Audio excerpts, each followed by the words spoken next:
अमीर हो गरीब हो, महिला हो पुरुष हो, हर व्यक्ति को आवश्यकता होती है पैसे की। आपको पता है इस देश में अभी भी 1 लाख रुपया से ऊपर कमाने वाले बहुत कम लोग हैं। ज्यादातर लोग 1 लाख से नीचे वाले हैं, उसमें भी महिलाओं की स्थिति और ज्यादा गड़बड़ है। आज मैं आपको बताने वाला हूं वो सिस्टम, जिस सिस्टम को अपना के महिला हो पुरुष हो, स्टूडेंट हो, अमीर हो गरीब हो, नवयुवक हो नवयुवती हो, अधेड़ावस्था में हो, किसी भी उम्र का व्यक्ति हो, इस काम को आप स्टार्ट कर सकते हो। छोटे से इन्वेस्टमेंट से, छोटी सी पूंजी से, बहुत ज्यादा पैसे की आवश्यकता भी नहीं है और आप स्टार्ट करके इस काम को धीमे धीमे आगे बढ़ सकते हैं और महीने में 10, 20, 25 हजार स्टार्टिंग से ही कमा सकते हैं और आगे चल के अपने काम को बढ़ा के 50 हजार, 1 लाख, 2 लाख, 4 लाख महीना तक कमा सकते हैं। ये इतना बेहतरीन काम है जिस काम को करके आज की डेट में लोग लाखों रुपए प्रति महीने की इनकम कर रहे हैं, प्रति मंथ के इनकम, हर महीने की इनकम कर रहे हैं। इस बात को समझिएगा। हम लोगों ने जब इस काम को स्टार्ट किया तब हम लोगों ने सोचा भी नहीं था कि इस काम में इतना ज्यादा प्रॉफिट हो सकता है, लेकिन उसके लिए आपको कुछ चीजों का पालन करना पड़ेगा, कुछ चीजों को समझना पड़ेगा। आज मैं उसी के विषय में बात करने वाला हूं जिसका नाम है क्लाउड किचन। बहुत ही पॉपुलर सब्जेक्ट है, बहुत कम लोग जानते हैं आज की तारीख में, बहुत कम लोग इस व्यापार को कर रहे हैं। क्या है क्लाउड किचन? सबसे पहले समझते हैं क्लाउड किचन क्या है। क्लाउड किचन का मतलब होता है एक किचन जो हर महिला का पसंदीदा आइटम तो है ही, वैसे भी हर महिला को किचन में बहुत सारा समय व्यतीत करना पड़ता है। उसी किचन से हम लोग पैसे कमा सकते हैं। कैसे? आज उसी के बारे में हम लोग बात करने वाले हैं। तो क्लाउड किचन वो है जो किचन है लेकिन रेस्टोरेंट नहीं है, जहां हम खाना बनाते तो हैं लेकिन खाना परोसने का इंतजाम नहीं करते, जहां खाना बैठ के खिलाते नहीं है, मतलब वो रेस्टोरेंट नहीं होता। क्लाउड किचन है जिसमें किचन तो है लेकिन रेस्टोरेंट नहीं है। और जब रेस्टोरेंट नहीं है तो आप सोचिए, आप किसी भी रेस्टोरेंट में गए होंगे, वहां सबसे पहले आपको एसी का इंतजाम चाहिए, वेटर का इंतजाम चाहिए, मैनेजर का इंतजाम चाहिए, बढ़िया टेबल चाहिए, कुर्सी चाहिए, मतलब एक हैवी एक्सपेंस चाहिए। केवल रेस्टोरेंट बनाने में हैवी एक्सपेंस चाहिए, लेकिन यहां पर क्या है? रेस्टोरेंट ही नहीं है, तो हैवी एक्सपेंस बच गया। क्या बचा? वही किचन, जो हमारा किचन ऑलरेडी हमारे घर में है। उसी किचन का इस्तेमाल करके हम यहां बहुत सारा पैसा कमा सकते हैं। कैसे? इसी बात को समझने की जरूरत है। जब हमारा रेस्टोरेंट का पोर्शन हट गया, केवल किचन का पोर्शन है, तो इन्वेस्टमेंट क्या हो गया? स्मॉल हो गया या लो हो गया, काफी कम इन्वेस्टमेंट हो गया। क्लियर? काफी कम इन्वेस्टमेंट क्यों हो गया?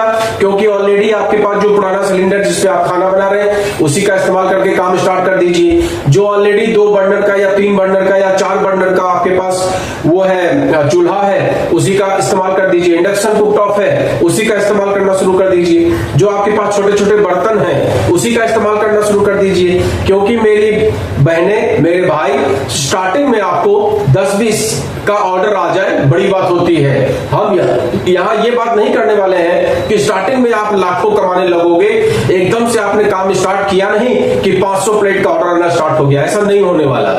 तो स्टार्टिंग में आप करिए अपने छोटे से किचन से, वही छोटे छोटे बर्तन से स्टार्ट करिए। छोटे, इसलिए इन्वेस्टमेंट क्या हुआ? स्मॉल हो गया, लो इन्वेस्टमेंट हो गया, 10-20-25 हजार का इन्वेस्टमेंट हो गया। और एक काम जरूर करिए जिसके विषय में मैं आगे बताने वाला हूं, इसलिए वीडियो में बने रहिए, क्योंकि वीडियो स्किप करने से बहुत सारी जानकारी आपको नहीं मिलती है। और जब जानकारी नहीं मिलती है तो हम फोन से पता करने का प्रयास करते हैं कि सर ये बता दो, सर वो बता दो, जबकि मैं हर वीडियो में A to Z जानकारी देने का प्रयास करता हूं। मैं जिस सब्जेक्ट की भी बात करता हूं पूरी जानकारी देने का प्रयास करता हूं, यथासंभव रिसर्च करके और आपके सामने में प्रेजेंट करने का प्रयास करता हूं। अब इसके बाद हम लोग बात करने वाले हैं इन्वेस्टमेंट की। सबसे पहले हमने आपको बताया क्लाउड किचन क्या है। क्लाउड किचन वो है जहां बैठकर खाना बनता तो है लेकिन खाया नहीं जाता।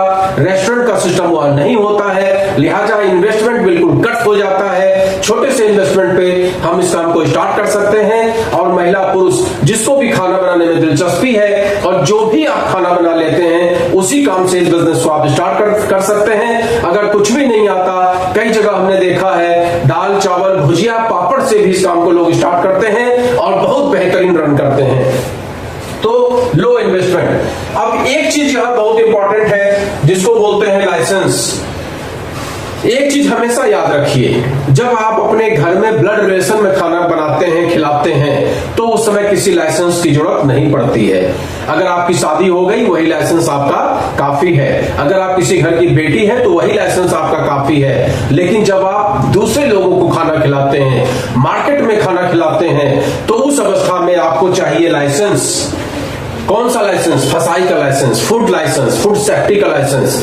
वो आपके लिए भी अच्छा है और लोगों के लिए भी अच्छा है। आप जो खाना बना रहे हैं उसके ऊपर जब पैकिंग करेंगे तो उस पर आप लिखेंगे भी हमारा फूड लाइसेंस नंबर ये है। ये फूड लाइसेंस आपको मात्र 100 रुपए का मिल जाएगा। वेबसाइट पर जाइए, लॉगिन करके और फटाफट आप उसमें फॉर्म फिलअप कर दीजिए। आधार कार्ड, पैन कार्ड मांगता है, बहुत ज्यादा डिटेल नहीं चाहिए, एड्रेस वगैरह ऐसा चाहिए। 100 रुपए फीस है, आराम से हो जाएगा। नहीं करना आता है तो आसपास में जो भी जन सुविधा केंद्र है, CSC है, वहां जाके आप उस बंदे से बोलिए कि भाई मुझे फसाई का लाइसेंस चाहिए। और किसका लाइसेंस चाहिए? फसाई का लाइसेंस चाहिए। तो वो क्या करेगा? आपका अप्लाई कर देगा 10-5 दिन में आपको लाइसेंस मिल जाएगा। तो लाइसेंस लेकर काम को स्टार्ट करिए और जब आपका काम बढ़ जाए तो आप जो भी स्टेट लेवल का लाइसेंस है वो ले लीजिए और GST का रजिस्ट्रेशन भी करा लीजिए। और एक चीज कई बार प्रश्न आता है कि कई लोग रेंट पे रहते हैं, तो उस अवस्था में आपको रेंट एग्रीमेंट लगाना पड़ेगा और लोकल अथॉरिटीज का जो भी रूल्स है उसको आपको फॉलो करना पड़ेगा। तो ये लाइसेंस की बात हमने बता दी आपको। अब सवाल है कि हम मेन्यू क्या रखें।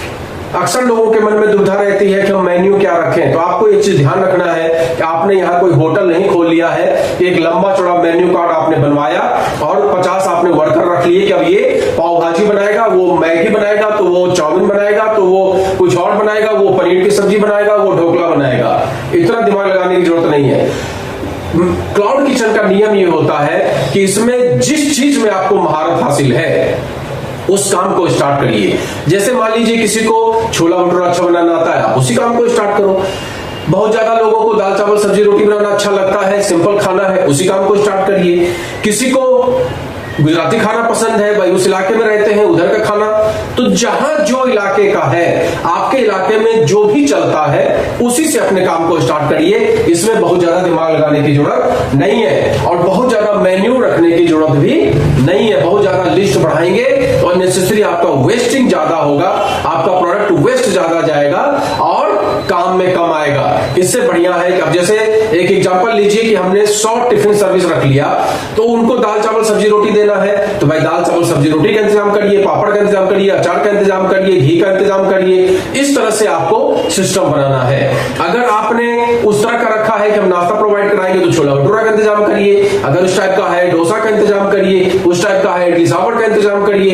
इस तरह से 2-3 मेन्यू लेके चलिए, बहुत ज्यादा मेन्यू को लंबा नहीं करना है। तो ये विशेष ध्यान रखिएगा, लाइसेंस और मेन्यू।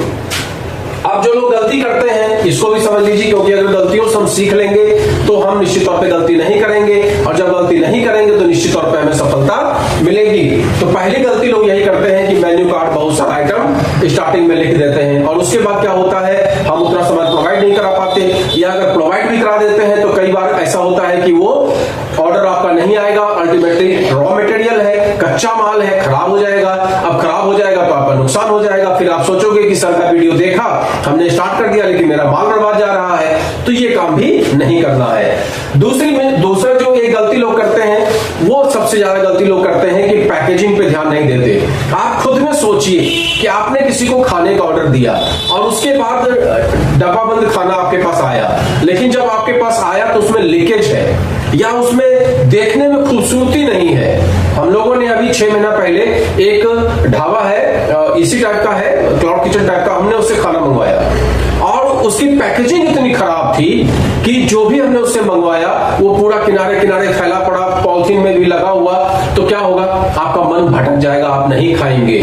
और अल्टीमेटली उस ढाबे को हम लोगों ने क्या किया, रेड लाइन से निशान बना दिया कि भाई अब इस चीज से हमको खाना नहीं मंगाना, और हमने रेटिंग भी उसको 0 दिया। इसका इंपैक्ट क्या आता है, जब आपकी रेटिंग डाउन होती है तो लोग समझते हैं कि भाई इनका खाना नहीं अच्छा है। भले ही आपका खाना बहुत अच्छा है, लेकिन अगर पैकेजिंग अच्छी नहीं है, खाना गर्म नहीं है, टाइम का ध्यान आपने नहीं रखा है, तो फिर आप नहीं सर्वाइव कर पाएंगे। ये विशेष ध्यान रखिएगा।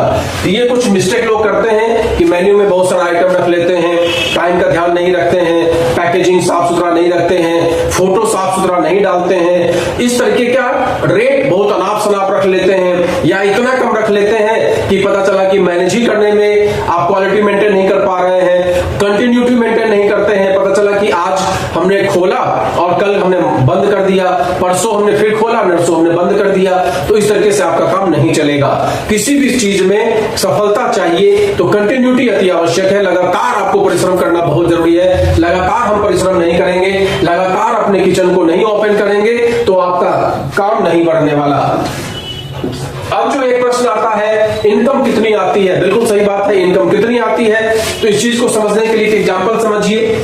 मान लीजिए हमने 200 रुपया लिस्ट करके रखा है और 200 रुपए में हमारा जो कॉस्ट आ रहा है वो 110 रुपया आ रहा है। 20 रुपया हमारा स्विगी जोमेटो या जो जिस प्लेटफॉर्म पे हम सेल कर रहे हैं वो आ रहा है। कुल मिला के 130 रुपया, टैक्स लगा के 140 रुपया, 60 रुपए का ये प्रॉफिट हो रहा है। अब इस तरीके का अगर हमारा पर डे 100 थाली जाने लगे, 100, ठीक है, तो कुल मिला के हमें 6,000 रुपए पर डे की आमदनी हो जाएगी। इतना अगर नहीं हो पा रहा है, कुछ और कम हो जा रहा है, 40 × 100 मतलब 4,000 की आमदनी हो जाएगी।